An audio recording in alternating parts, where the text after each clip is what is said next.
Good morning everyone. यो चाहिँ मेरो डे 1 भ्लग हो, फर्स्ट भ्लग हो। म चाहिँ सुतिरहेको थिएँ, ठ्याक्क छोरी उठेर बिउजाइदियो। छोरी उठेर रुनु लाग्यो कि फेरि म किन रुयो होला भनेर एकछिन हेर्छु त पिसा फेरेर रहेछ तल। फेरि मम्मी चाहिँ कता गएर रहेछन् कता गएर रहेछन् उसको चाहिँ। फेरि मैले फटाफट त्यो चेन्ज गरिदिएँ कट्टु चाहिँ। फेरि अर्को कट्टु हेरेको त यति धेरै पुरै भिजा रहेछ कट्टु नै, भयङ्कर पिसा फेरेर रहेछ कि अघिदेखि रुइरहेको रहेछ, म चाहिँ सुतिरहेको रहेछु नि त। फेरि अनि फटाफट मैले कट्टु-सट्टु चेन्ज गरिदिएँ, नयाँ कट्टु लगाइदिएँ, टक्क लाएर अनि छोरी पनि खुसी भयो एकछिन। फेरि मैले यस्तो हेरेँ त छोरीलाई त दुध दिनु पर्यो भनेर हेरेँ त पाउडरै पाउडरै सकिया रहेछ कि ठ्याक्क पाउडरै नरहेछ। फेरि अझै फेरि बजार जानु पर्यो, अब कति बेला बजार जानु। फेरि म एकछिन अब बजार जान्छु भनेर फेरि बजारतिर जानलाई अब हातमुख त धुनु पर्यो नि त होइन, टक्क लाएर हातमुख धुनु अब सुरु जान्छु, हातमुख धुन्छु अनि फेरि हातमुख टक्क लाएर धोइसकेपछि फेरि बजार-सजार जान्छु, पाउडर ल्याएर आउँछु। फेरि छोरीलाई भोक लागेको छ कि धेरै।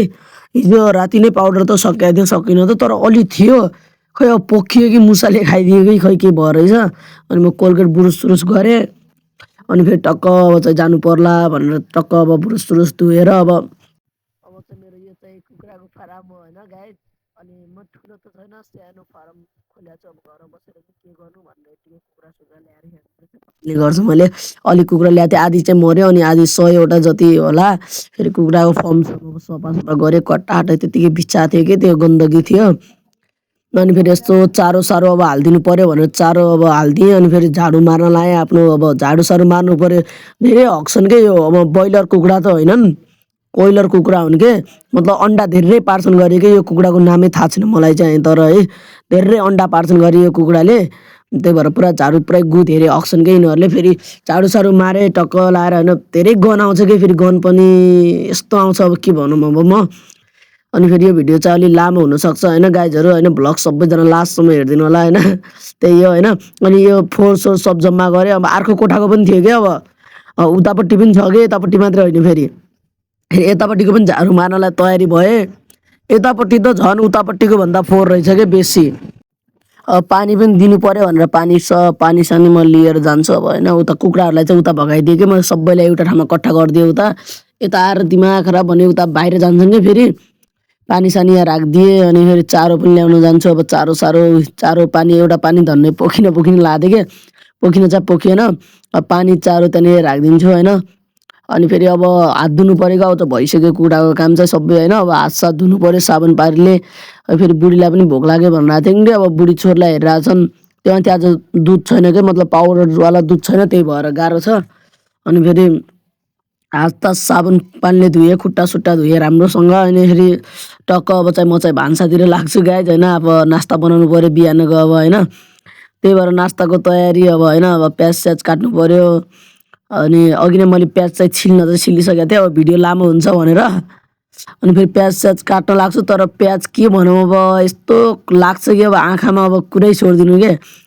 धेरै लागिरहेको थियो कि आँखामा पुरै पिरो हो कि, अब पुरै आँखा चिलाएर दिमाग खराब भने।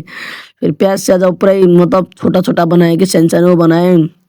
अनि फेरि अन्डा अब 2टा मात्रै छन् है, अब पुग्छ कि पुग्दैन थाहा भएन होइन। कुखुराले 2टा मात्रै पारेको थिएँ कि फेरि त्यो अन्डाहरू धेरै पार्छन् कि, मतलब एउटा एक दिनमा पार्छन् तर पारिराख्दो रहेछन् के।